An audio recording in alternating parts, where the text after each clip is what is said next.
we've obviously touched on your, the formative years of you at school and the health issues, which obviously you say you had, well, clearly Dr. Sachs is a hero and followed you on your journey.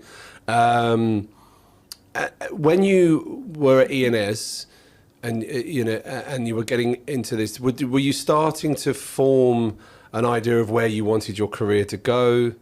What sort of, were there any sort of decisions you were making then that you think may have shaped what you're doing now? Yes, and quite a difficult one, in that as a law student, you work really hard to get into a top-tier law firm. That's where you land, and very early on in my career did I make the decision that actually I found an area that I'd love to specialize in, and that's outside of a law firm. And so working at ENS, it gave me the opportunity to interface with really large corporates, and I absolutely fell in love with the financial services industry.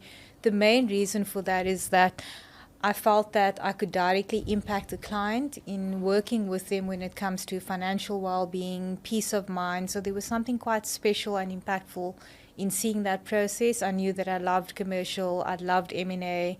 And so leaving practice was a decision that I had to make quite early on in my career. You left and then went in-house, right? Correct. And so being in-house counsel, from a legal perspective, from a regulatory perspective, that was really something that I targeted quite early on